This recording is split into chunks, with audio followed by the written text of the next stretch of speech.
Breaking news YCP మాజీ MLA Pinnelli Ramakrishna Reddy గురించిన breaking news ఇది. మాజీ ఎమ్మెల్యే పిన్నెల్లి రామకృష్ణారెడ్డిపై మరో కేసు నమోదైంది. ఇప్పటికే ఈవీఎం ధ్వంసం కేసు నమోదైంది, అందులో ఆయన అరెస్ట్ కూడా అయ్యారు. ఇప్పుడు మరో కేసు పిన్నెల్లి రామకృష్ణారెడ్డిపై నమోదైంది. టీడీపీ కార్యకర్త కొమెర శివ ఫిర్యాదుతో మాచర్ల పోలీస్ స్టేషన్లో ఈ కేసు నమోదు చేశారు. ఈవీఎం ధ్వంసం కేసులో ఈ నెల 26న మాచర్ల కోర్టుకు హాజరయ్యారు పిన్నెల్లి రామకృష్ణారెడ్డి. కోర్టుకు హాజరవుతున్న సమయంలో పిన్నెల్లికి ఎదురుపడ్డ కొమెర శివ కడుపులో పిన్నెల్లి రామకృష్ణారెడ్డి గుద్దారు, నన్ను తీవ్రంగా గాయపరిచారు, కొట్టారు అంటూ కొమెర శివ పోలీస్ స్టేషన్లో ఫిర్యాదు చేశాడు. అకారణంగా తనను దూషించి తనపై దాడి చేశాడు అని శివ ఫిర్యాదు చేశాడు.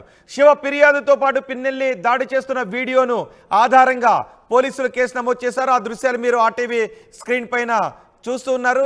నా కడుపులో గుద్దాడు అని ఇద్దరు కూడా ఒకరికొకరు కాలర్ పట్టుకున్న దృశ్యాలు అక్కడ కనిపిస్తున్నాయి. ఎదురుపడ్డ శివ నన్ను అకారణంగా దూషించి నా కడుపులో పిన్నెల్లి గుద్దాడు అంటూ కంప్లైంట్ చేశాడు. సెక్షన్ 323 గాయపరిచిన కేసు, హర్ట్ సెక్షన్ 323 కింద కేసు నమోదు చేశారు పోలీసులు. కేసు నమోదు చేసి విచారిస్తున్నారు. మొదటి బాక్స్లో మీరు చూడొచ్చు, పోలింగ్ రోజు పిన్నెల్లి రామకృష్ణారెడ్డి పోలింగ్ బూత్లోకి వెళ్ళి అక్కడ పరిశీలిస్తున్నట్టుగా వచ్చి ఈవీఎంను ధ్వంసం చేస్తున్న దృశ్యాలు మీరు ఆర్టీవీ స్క్రీన్ పైన చూస్తున్నారు. ఈ ఈవీఎంను ధ్వంసం చేసిన ఘటనపై కేసు నమోదు చేసి విచారణ జరుపుతున్నారు. అందులోని పిన్నెల్లి రామకృష్ణారెడ్డిని అరెస్ట్ చేశారు.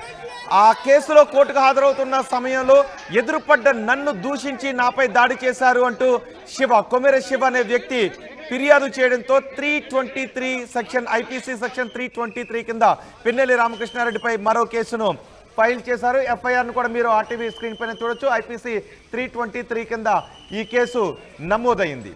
దీనిపై మరింత సమాచారం మా ప్రతినిధి రామారావు అందిస్తారు. రామారావు, ఇప్పటికే ఈవీఎం ధ్వంసం కేసులో ఆరోపణలు కేసును ఎదుర్కొంటున్నారు పిన్నెల్లి రామకృష్ణారెడ్డి. ఇప్పుడు కొమెర శివ కూడా ఫిర్యాదు చేయడంతో పిన్నెల్లి రామకృష్ణారెడ్డిపై మరో కేసు నమోదైంది. అసలు ఏం జరిగింది ఆ రోజు, ఎందుకు దాడి జరిగింది, ఇప్పుడు ఈ కేసు నమోదు కావడంతో ఎటువంటి పరిణామాలు చోటు చేసుకునే అవకాశం ఉంటుంది?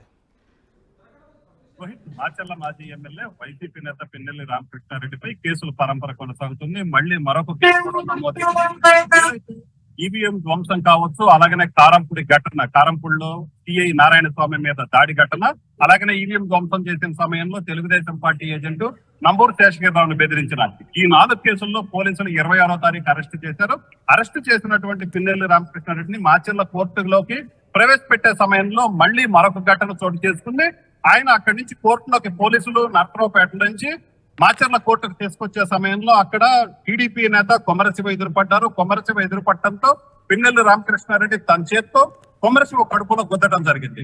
సో ఇవన్నీ కూడా ఈ వీడియోలో కూడా బయటకు వచ్చినటువంటి పరిస్థితి ఉంది. ఆ సమయంలో కవర్ చేస్తున్న సమయంలో పిన్నెల్లి కొమెర శివ కడుపులో గుద్దినటువంటి ఆ దృశ్యాలు ఏదైతే ఉన్నా అవన్నీ కూడా రికార్డ్ అయినటువంటి పరిస్థితి ఉంది. దీంతో కొమెర శివ టీడీపీ నేత మాచర్ల టౌన్ పోలీసులకి ఫిర్యాదు చేయడం జరిగింది. పిన్నెల్లి రామకృష్ణారెడ్డి తనను అకారణంగా తాను ఏమీ అనకపోయినప్పటికీ కూడా తనపై దాడి చేశారు, తన కడుపులో గుద్దారని కూడా ఆయన ఫిర్యాదు చేయడం జరిగింది.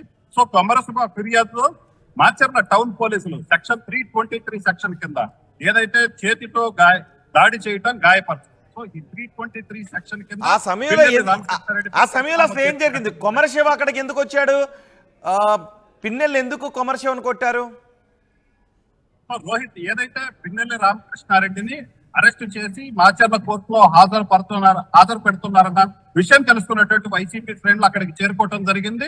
అలాగనే అక్కడికే టీడీపీ ఏదైతే కొమెర శివ కూడా కోర్టు సమీపంలోనే నివాసం ఉంటాడు. సో అతను కొమెర శివ ఆ సమయంలో అక్కడికి చేరుకోవడం జరిగింది. అయితే ఒకసారిగా టీడీపీకి సంబంధించిన వాళ్ళు అక్కడ మాజీ ఎమ్మెల్యే పిన్నెల్లి రామకృష్ణారెడ్డిని కోర్టులో హాజరుపడుతున్నారన్న విషయం కూడా తెలుసుకొని కొంతమంది అక్కడికి చేరుకోవడం జరిగింది. ఎందుకంటే పిన్నెల్లి రామకృష్ణారెడ్డి వైసీపీకి సంబంధించినటువంటి నేత, ఆయన అధికారంలో ఉన్న సమయంలో టీడీపీ నేతల మీద అక్రమ కేసులు పెట్టారు, చాలా వేధింపులు కూడా గురి చేశారు. సో ఈ నేపథ్యంలోనే పిన్నెల్లి రామకృష్ణారెడ్డిని అరెస్ట్ చేయడంతో ఆ సమయంలో టీడీపీకి సంబంధించిన బాణసంఖ్య కూడా కలచడం జరిగింది. అలాగనే వైసీపీ కార్యకర్తలు కూడా అక్కడికి చేరుకోవడం జరిగింది. అక్కడ కొంత ఉద్రిక్త పరిస్థితి కూడా ఏర్పడింది. అయితే పిన్నెల్లి రామకృష్ణారెడ్డి ఒక టీడీపీ కార్యకర్త అయినటువంటి కొమెర శివను చూసిన వెంటనే అక్కడికి ఏదైతే వైసీపీ వాళ్ళతో పాటు ఇతను కూడా ఉండటం చూసిన వెంటనే ఏదైతే దగ్గరకు చేరుకున్న సమయంలో కొమెర శివ దగ్గరకు చేరుకున్న సమయంలోనే ఈ ఘటన చోటు చేసుకుంది. ఆయన చేత్తో రామకృష్ణారెడ్డి కొమరశివని కొట్టడం జరిగింది. అయితే అక్కడ పరిస్థితులు ఏదైతే అక్కడ ఒక వైపు చూసుకున్నట్లయితే ఆయన ఆల్రెడీ కోర్టు అరెస్ట్ అయ్యారు, కోర్టులో హాజరుపడుతున్నటువంటి పరిస్థితి ఉంది. వైసీపీ వాళ్ళు వచ్చారు, అలాగే టీడీపీ వాళ్ళు కూడా ఉన్నారు. ఈ నేపథ్యంలోనే కొంత ఇబ్బందికరమైన పరిస్థితి ఎదురుగా శివ రావడంతో వెంటనే ఏదైతే కంట్రోల్ చేసుకోలేని సమయంలోనే అక్కడ పిన్నెల్లి రామకృష్ణారెడ్డి కొమరశివని కొట్టడం జరిగింది. దీనికి సంబంధించి కూడా కొమరశివ ఫిర్యాదుతో మాచర్ల టౌన్ పోలీసులు కూడా కేసు నమోదు చేయడం జరిగింది. రోహిత్. రైట్ రామారావు, పిన్నెల్లి రామకృష్ణారెడ్డిపై మరో కేసు నమోదైంది. ఇప్పటికే ఈవీఎం ధ్వంసం కేసులో ఆయన కోర్టు ప్రొసీడింగ్స్ని ఎదుర్కొంటూ ఉన్నారు. ఇప్పుడు కొమెర శివ అనే టీడీపీ నేతను కొట్టారు అంటూ మరో కేసును ఆయన ఎదుర్కొంటున్నారు. మొదటి బాక్స్లో మీరు చూస్తున్నారు, పోలింగ్ రోజు పిన్నెల్లి రామకృష్ణారెడ్డి పోలింగ్ బూత్లోకి వచ్చి అక్కడ ఈవీఎంను ధ్వంసం చేస్తున్న దృశ్యాలు ఇవి సీసీ కెమెరాలో రికార్డ్ అయ్యాయి. దీని ఆధారంగా కేసు నమోదు చేసి విచారణ జరుపుతున్నారు. రెండో బాక్స్లో మీరు చూస్తున్నారు, పిన్నెల్లిని అరెస్ట్ చేసిన తర్వాత కోర్టులో హాజరుపరిచే సమయంలో అక్కడికి వైసీపీ శ్రేణులు టీడీపీ శ్రేణులు కూడా చేరుకున్నాయి. అక్కడ టీడీపీ నేత కొమెర శివ పిన్నెల్లి రామకృష్ణారెడ్డికి ఇద్దరికి కూడా మాటల యుద్ధం జరిగినట్టుగా ఒకరికొకరు ఏవో మాట్లాడుకుంటున్నట్టుగానే అనిపిస్తుంది. ఒకరికొకరు దూషణ చేసుకుంటూ ఉన్నారు. అక్కడ కొంత గందరగోళ పరిస్థితులు చోటు చేసుకున్నాయి.